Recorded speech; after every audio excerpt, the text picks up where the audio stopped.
এমন একটা বাবা যদি থাকে আমি হয়তো বা এরকমই করতাম। আসসালামু আলাইকুম, আপনার সকলে কেমন আছেন? আশা করি সকলে অনেক ভালো আছেন। তো এই যে রোজা রমজানের দিন রান্নাবাড়ি তো শুধু বিকেল বা দুপুরের পরই হয়। তো আজকে কিন্তু আপনাদের ভাই ছেলের জন্য অনেক সকালে উঠেছে।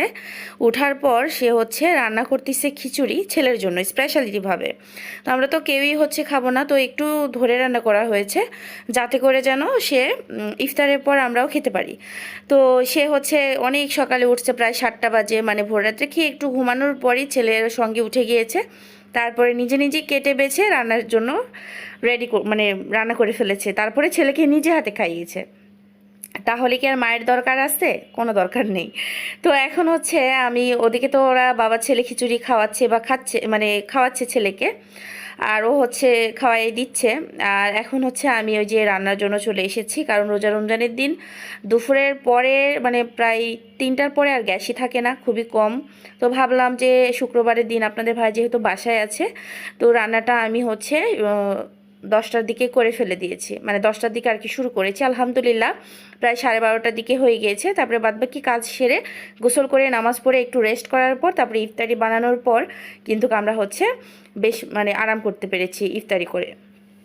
তো এখন যে গরু মাংস রান্না করব, যেভাবে আমি মশলাগুলো দিয়ে হাতে মাখিয়ে বসিয়ে দিই, আসলে এই মাখায়ে তরকারি রান্না করলে যে কি মজা হয়, তো যারা জানে মানে তারাই এটার টেস্ট বুঝতে পারবে বা বোঝে। আর আমার কাছে তো খুবই মজা লাগে, আমি যতই মশলা আগে কষাই গরুর মাংস দিই না কেন, কিন্তু এইভাবে হাতে মাখিয়ে সব কিছু মশলা দিয়ে হাতে মাখানোর মতো টেস্ট আমি কোনো রেসিপিতে কোনো খাবারে পাই না। আর এতটা সুস্বাদু হয়, আর ঝামেলাও খুবই কম হয়। এই যে আপনি হাতের সাহায্যে সব মশলা দিয়ে মাখিয়ে দিবেন, তারপরে কিন্তু হচ্ছে ঢাকনা দিয়ে ঢেকে এটা রান্নার জন্য দিয়ে দিবেন। বেশ অনেকক্ষণ পর দেখবেন যে অনেকটা পানি বের হয়ে গেছে, সে পানিটা শুকাতে শুকাতে কিন্তু মানে 50% সেদ্ধ হয়ে যায়, আর বাদ বাকি 50% সেদ্ধ কিন্তু গরম পানি দিয়ে সুন্দরভাবে হচ্ছে রান্না করে নিলেই জাস্ট গরু মাংস রান্না শেষ। আর এতটা সহজ রেসিপি আর এতটা মজা, মানে যাই রান্না করে তাই জানে। তো সব কিছু মশলা দেওয়ার পর শুকনো মরিচ দিতে ভুলে গিয়েছিলাম, তো শুকনো মরিচ উপরে দিয়ে রান্নার জন্য বসিয়ে দিলাম। আর এখানে এই যে দেশি করলা সঙ্গে দেশি ছোট আলু, কি যে টেস্ট, মানে এটা মানে বলার বাহিরে। মানে আমি রোজা থেকে ভয়েস দিচ্ছি, আমার মানে এখনই কেমন কেমন লাগতেছে। মানে আমার বাসায় কিন্তু এখনও আছে, অলরেডি আমরা কিন্তু দুবেলা খেয়ে ফেলেছি, সন্ধ্যা রাতে এবং ভোর রাতে। আর গরুর মাংস ছিলই তো সঙ্গে, যদিও করলা তিতা, গলা তিতা হয়ে থাকে, একদমই ভুল। করলা দিয়ে আগে খাবার খেয়ে তারপরে হচ্ছে একটু অন্য তরকারি দিয়ে ভাত খেলে কিন্তু একদমই সেই তিতার স্মেলটা থাকে না। আর করলাটা খুব একটা তিতাও ছিল না। আলহামদুলিল্লাহ আমরা খুব তৃপ্তি সহকারে আজকে ছোট আলু এবং ছোট দেশি করলা দিয়ে চিংড়ি মাছ দিয়ে রান্না করেছি, অনেক মজা লেগেছে। তো প্রথমে কিন্তু এগুলো ভালোভাবে কেটে ধুয়ে পরিষ্কার করে নেওয়ার পর পেঁয়াজ, কাঁচামরিচ, ঝাল, লবণ, হলুদ, বাটা মশলা, তেল দিয়ে ভালোভাবে হাতের সাহায্যে কষলে মাখিয়ে নেওয়ার পর চিংড়ি মাছ দিয়ে এখন হচ্ছে ভালোভাবে নাড়াচাড়া করে এখন দিয়ে দিব পানি। আর এখানে কিন্তু হচ্ছে মশলা বাটি একদমই শেষ, তো মশলা বাটি ধুয়েই পানি দিয়ে দিয়েছি পরিমাপ মতো। তো এখন উপর থেকে অল্প একটু তেল দিয়ে দেবো, কারণ করলা তরকারিতে তেলের পরিমাণ আর পেঁয়াজের পরিমাণ একটু বেশি লাগে, না হলে কিন্তু তিতা তিতা বেশি লাগে আর খেতে অতটা টেস্ট হয় না।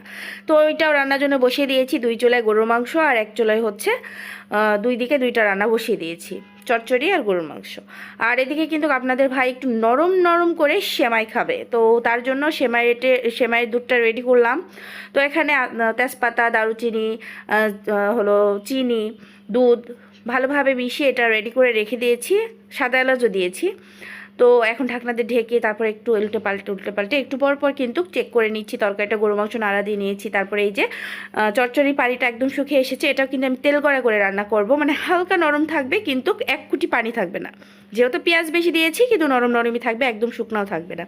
এদিকে কিন্তু রান্না করতে করতে আপনাদের ভাই বলতেছে ছেলের যে সাইকেলের এটা ওটা ভেঙে গিয়েছে, সেটা একটু ঠিক করে নিয়ে আসি, কারণ এই সাইকেল চলে যাবে গ্রামের বাড়িতে, কারণ ও এখানে চালানোর সময়ও পায় না, আর স্পেসও কম, এই যে একটুক জায়গার মধ্যে কোথায় চালাবে বলেন। তো সাইকেলটা এমনিই বড়, তো সাইকেলটা ঘোরাতে ঘোরাতে জায়গায় শেষ হয়ে যায়।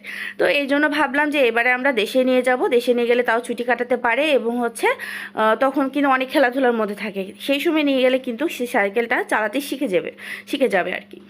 আর এখন কিন্তু ওই যে চচ্চড়িটা ভালোভাবে হয়ে আসছে, এটা নামিয়ে নিয়েছি। আর এখানে গরুর মাংস একদম ভাজা ভাজা হচ্ছে, মানে একদম কষিয়ে ফেলতেছি। তারপরে গরম পানি দিয়ে দিব, মানে অলরেডি গরম পানিও দিয়ে দিয়েছি, দিয়ে ভালোভাবে কষিয়ে নিচ্ছি। আর এদিকে হচ্ছে দুধটা ভালোভাবেই ফুটাচ্ছি। এখানে কিন্তু চিনি মিনি আমি কিছু চেক করতে পারবো না, কারণ আমি প্রথমে যা দিয়েছি তাই দিয়ে আমি রান্নাটা করে নিব। কারণ রোজা রমজানের দিন প্রথমে যা দিয়েছি তাই দিয়ে রান্না করি, আলহামদুলিল্লাহ এতেই কিন্তু অনেক সুন্দর টেস্ট হয় আর সব কিছু পারফেক্ট থাকে। আর দুধটাও জাল হয়ে গেছে, মাংসটা হয়ে গেছে, টালা জিরার গুঁড়া দিয়ে নামিয়ে নিয়েছি। আর এখন হচ্ছে সেমাইটা এখন রান্না করে নিব। তো সেমাইয়ের ভিতরে কিন্তু ওই যে মশলাগুলো দিয়েছিলাম, সেই মশলা কিন্তু হচ্ছে মুখে পড়লে খুবই বাজে লাগে। তো ওইটা আমি ছাঁকনি দিয়ে ছেঁকে দিচ্ছি। আমি বরাবরই এই কাজটা করে থাকি, মাঝে মাঝে যখন অনেক প্যারা থাকে তখন কিন্তু করা হয় না। তো এখন এটা হচ্ছে একটু পায়েসের মতো আর কি রান্না করব, মানে একটু নরম বেশি থাকবে, শক্ত হলে খেতে আমারও ভালো লাগে না, তো একটু নরম নরম করব। তো এই যে অনেকক্ষণ রান্না করে নামাজ কালাম রেস্ট সব সেরে ইফতারের ঠিক আধা ঘন্টা আগে চলে এসেছি ইফতারি ভাজার জন্য। তো আজকে ভাজবো হলো শুধু হচ্ছে বেগুনি, পেঁয়াজু, ছোলা আর হচ্ছে পাতাজু। তো আজকের ভিডিও আপনাদের কাছে কেমন লেগেছে অবশ্যই কমেন্টে জানাবেন। ভালো লাগলে লাইক কমেন্ট শেয়ার দেওয়ার পাশে থাকবেন। দেখা হচ্ছে নেক্সট ভিডিওতে। আল্লাহ হাফেজ।